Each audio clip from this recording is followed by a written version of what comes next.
ಮಂಡ್ಯ ಜಿಲ್ಲೆಯಲ್ಲಿ ಎಆರ್ಎಐ ಪರೀಕ್ಷಾ ಕೇಂದ್ರ ಸ್ಥಾಪನೆಗೆ ಸಂಬಂಧಪಟ್ಟಂತೆ ಮಹತ್ವದ ಬೆಳವಣಿಗೆ ನಡೆದಿದೆ. ಕೇಂದ್ರ ಸರ್ಕಾರದ ಯೋಜನೆಯಡಿ ಎಆರ್ಎಐ ತಂಡವು ಮಂಡ್ಯಕ್ಕೆ ಭೇಟಿ ನೀಡಿ ಸ್ಥಳ ಪರಿಶೀಲನೆ ನಡೆಸಿದೆ. ಮಂಡ್ಯದ ಬಸರಾಳು ಸಮೀಪದ ಹೆಗ್ಗಡತಹಳ್ಳಿ ಮತ್ತು ಮುದ್ದನಘಟ್ಟ ಗ್ರಾಮಗಳ ಮಧ್ಯದಲ್ಲಿರುವ ಸುಮಾರು 100 ಎಕರೆ 5 ಕುಂಟೆ ಜಮೀನನ್ನ ರಾಜ್ಯ ಸರ್ಕಾರ ಗುರುತಿಸಿದೆ. ಈ ಉದ್ದೇಶಿತ ಜಾಗವನ್ನು ಎಆರ್ಎಐ ತಂಡದ 10ಕ್ಕೂ ಹೆಚ್ಚು ಅಧಿಕಾರಿಗಳು ಸ್ಥಳಕ್ಕೆ ಭೇಟಿ ನೀಡಿ ಪರಿಶೀಲನೆ ನಡೆಸಿದರು. ಪರಿಶೀಲನೆ ಬಳಿಕ ಮಂಡ್ಯ ಜಿಲ್ಲಾಧಿಕಾರಿ ಕಚೇರಿಯಲ್ಲಿ ಸಭೆ ನಡೆಯಿತು. ಸಭೆಯಲ್ಲಿ ಜಿಲ್ಲಾಧಿಕಾರಿ ಡಾಕ್ಟರ್ ಕುಮಾರ, ಸಹಾಯಕ ಆಯುಕ್ತರು, ತಹಸೀಲ್ದಾರ್ ಹಾಗೂ ಎಆರ್ಎಐ ಮತ್ತು ಕೇಂದ್ರ ಕೈಗಾರಿಕಾ ಇಲಾಖೆಯ ಅಧಿಕಾರಿಗಳು ಭಾಗವಹಿಸಿದರು. ಸಭೆ ಬಳಿಕ ಮಾತನಾಡಿದ ಜಿಲ್ಲಾಧಿಕಾರಿ ಡಾಕ್ಟರ್ ಕುಮಾರ ಅವರು, ಮಂಡ್ಯ ಜಿಲ್ಲೆಯಲ್ಲಿ ಕೈಗಾರಿಕಾ ಘಟಕ ಸ್ಥಾಪನೆ ಸಂಬಂಧವಾಗಿ ಈ ಸಭೆ ನಡೆದಿದ್ದು, ಮುದ್ದನಘಟ್ಟ ಹೆಗ್ಗಡತಹಳ್ಳಿ ಪ್ರದೇಶದಲ್ಲಿ 100 ಎಕರೆ 5 ಕುಂಟೆ ಜಾಗವನ್ನು ಗುರುತಿಸಲಾಗಿದೆ.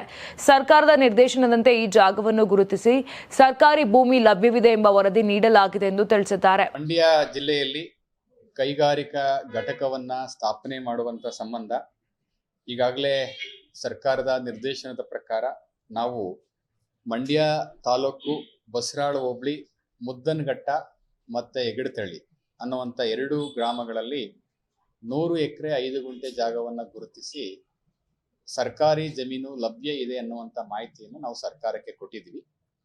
ನಾವು ಕೊಟ್ಟಿರ್ತಕ್ಕಂಥ ಮಾಹಿತಿ ಕೇವಲ ಸರ್ಕಾರಿ ಜಮೀನು ಲಭ್ಯ ಇದೆ ಅಂತೇಳಿ ನಾವು ಮಾಹಿತಿಯನ್ನು ಕೊಟ್ಟಿದ್ವಿ.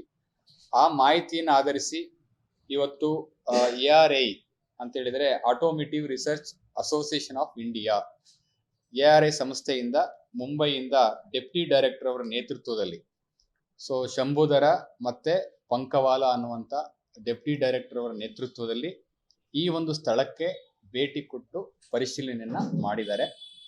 ಪರಿಶೀಲನೆ ಮಾಡಿದ ನಂತರ ನಮ್ಮ ಕಚೇರಿಗೆ ಬಂದು ನಮ್ಮ ಜೊತೆ ಒಂದು ಔಪಚಾರಿಕವಾದಂಥ ಚರ್ಚೆಯನ್ನು ಕೂಡ ಮಾಡಿದ್ದಾರೆ.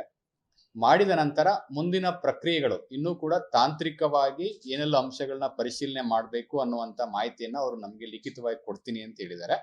ಅವೆಲ್ಲವನ್ನೂ ಕೂಡ ಪರಿಶೀಲನೆ ಮಾಡಿ ಅವರಿಗೆ ವರದಿಯನ್ನು ಕೊಟ್ಟ ಆದ ನಂತರ ಈ ಲ್ಯಾಂಡ್ ಸೂಕ್ತ ಇದೆಯೋ ಇಲ್ಲವೋ ಅನ್ನೋದನ್ನ ಅವರು ಲಿಖಿತವಾಗಿ ನಮಗೆ ತಿಳಿಸ್ತಾರೆ. ಇಲ್ಲ, ಈಗ ನಾವು ಬಸರಾಳ್ನಲ್ಲಿ ಮುದ್ದಘಟ್ಟ ಮತ್ತೆ ಹೆಗ್ಗಡತಹಳ್ಳಿ 2 ವಿಲೇಜ್ಗಳು ಪಕ್ಕ ಇರೋಂಥದ್ದು 100 ಎಕರೆ ಜಾಗಕ್ಕೆ ನಾವು ಪ್ರಸ್ತಾವನೆಯನ್ನ ಕಳಿಸಿದ್ವಿ. ಈಗ ಅದನ್ನ ಮಾತ್ರ ಅವರು ವಿಸಿಟ್ ಮಾಡಿದ್ದಾರೆ. ಅವರು ಅಂತ ಹೇಳಿದ್ರೆ ಕೆಲವು ರಿಕ್ವೈರ್ಮೆಂಟ್ ಅನ್ನ ಹೇಳಿದ್ದಾರೆ. ಒಂದು ಪವರ್ ಸಪ್ಲೈ ಬಗ್ಗೆ, ವಾಟರ್ ಅವೈಲಬಿಲಿಟಿ ಬಗ್ಗೆ, ಸಾಯಿಲ್ ಟೆಸ್ಟ್ ಬಗ್ಗೆ ಇವೆಲ್ಲವನ್ನು ಕೂಡ ಮಾಡಬೇಕಾಗತ್ತೆ. ಈಗ ಅವರು ಪ್ರಾಥಮಿಕವಾಗಿ ಆ ಲ್ಯಾಂಡ್ ಓಕೆ ಅನ್ನುವಂಥ ಮಾಹಿತಿಯನ್ನು ಕೊಟ್ಟಿದ್ದಾರೆ. ಬಟ್ ಆದ್ರೆ ಸೂಟಬಲ್ ಇದೆ, ಫೀಸಿಬಲ್ ಬಗ್ಗೆ ತಾಂತ್ರಿಕ ವರದಿ ಬಂದ್ಮೇಲೆ ಕೊಡೋದು. ಸೂಟಬಿಲಿಟಿನೇ ಬೇರೆ, ಫೀಸಿಬಿಲಿಟಿನೇ ಬೇರೆ. ಈಗ ಸೂಟಬಿಲಿಟಿ ಅಂತ ಹೇಳಿದ್ದಾರೆ, ಬಟ್ ಫೀಸಿಬಿಲಿಟಿ ಅಂತ ಹೇಳಿಲ್ಲ. ಫೀಸಿಬಿಲಿಟಿ ಯಾವಾಗ ಹೇಳೋದು ಅಂತ ಹೇಳಿದ್ರೆ ಅದು ವಾಟರ್ ಸಫಿಷಿಯಂಟ್ ವಾಟರ್ ಇದೆಯಾ, ಸಾಯಿಲ್ ಸೂಕ್ತವಾಗಿದೆಯಾ, ಪವರ್ ಸಪ್ಲೈ ಸರಿ ಇದೆಯಾ, ಅವೆಲ್ಲ ನೋಡಿಕೊಂಡು ತಾಂತ್ರಿಕವಾಗಿ ಸೂಕ್ತ ಇದೆ ಅಂದ್ರೆ ಮಾತ್ರ ಅವ್ರು ಲಿಖಿತವಾಗಿ ಕೊಡ್ತಾರೆ ಸೂಕ್ತ ಅಂತ.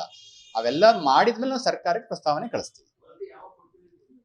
ಅವರು ಒಂದು 15ರಿಂದ 20 ದಿವಸ ಟೈಮ್ ತಗೊಂಡಿದ್ದಾರೆ ಪರಿಶೀಲನೆ ಮಾಡ್ಲಿಕ್ಕೆ. ಸಾಯಿಲ್ ಟೆಸ್ಟ್ ಮಾಡಬೇಕು, ವಾಟರ್ ಕನೆಕ್ಟಿವಿಟಿ ಹೆಂಗಿದೆ, ವಾಟರ್ ಸಪ್ಲೈ ಹೆಂಗಿದೆ, ಮತ್ತೆ ಪವರ್ ಸಪ್ಲೈ ಹೆಂಗಿದೆ, ಅವೆಲ್ಲ ಅಂಶಗಳನ್ನ ನೋಡಿ ಲಿಖಿತವಾಗಿ ಈ ಲ್ಯಾಂಡ್ ಫೀಸಿಬಿಲಿಟಿ ಇದೆಯೋ ಇಲ್ವೋ ಅನ್ನೋದನ್ನ ತಿಳಿಸ್ತಾರೆ. ಈಗ ಸದ್ಯಕ್ಕೆ ಹೇಳಿರೋ ಪ್ರಕಾರ ಸೂಟಬಲ್ ಅಂತ ಹೇಳಿದ್ದಾರೆ, ಬಟ್ ಫೀಸಿಬಲ್ ಅಂತ ಹೇಳಿಲ್ಲ. ಒಂದೇ ಸ್ಥಳ ಇಲ್ಲ, ಅದ್ಯಾವುದು ಹೋಗಿಲ್ಲ. ನನಗೆ ತಿಳಿದಂಗೆ ಇದೊಂದೇ ಸ್ಥಳ. ಪರಿಶೀಲನೆ ಪೂರ್ಣಗೊಳಿಸಲು ಸುಮಾರು 20 ದಿನಗಳ ಕಾಲಾವಕಾಶವನ್ನ ಕೇಳಲಾಗಿದೆ. ತಾಂತ್ರಿಕ ವರದಿ ಬಂದ ಬಳಿಕ ಸರ್ಕಾರಕ್ಕೆ ಅಂತಿಮ ಪ್ರಸ್ತಾವನೆ ಸಲ್ಲಿಸಲಾಗುತ್ತದೆ ಎಂದು ತಿಳಿಸಿದ್ದಾರೆ.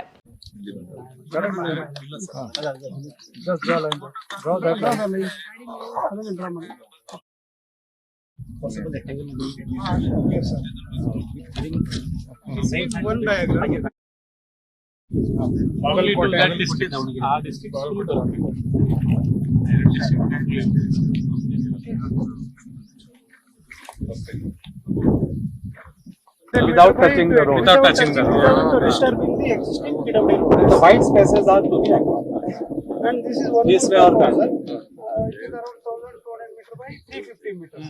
Here we have to disturb small piece land, or else we can make so here only sir.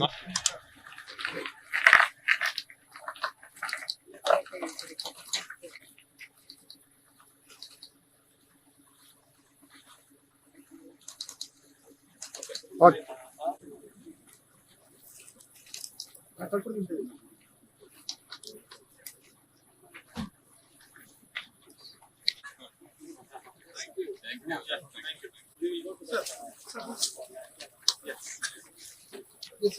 ನೀವು ಸಣ್ಣ ಆಗ್ಬೇಕಲ್ವಾ, ಅದು ಒಂದು ಉತ್ತಮ ಆಹಾರದಿಂದ ಸಣ್ಣ ಆಗ್ಬೇಕಲ್ವಾ. ಪ್ರತಿದಿನ ನಮ್ಮ ಜೀನಿ ಸ್ಲಿಮ್ ನ ಯೂಸ್ ಮಾಡಿ ಯಾವುದೇ ಸೈಡ್ ಎಫೆಕ್ಟ್ ಇಲ್ದಂಗೆ ನೀವು ಸಣ್ಣ ಆಗ್ತೀರಾ.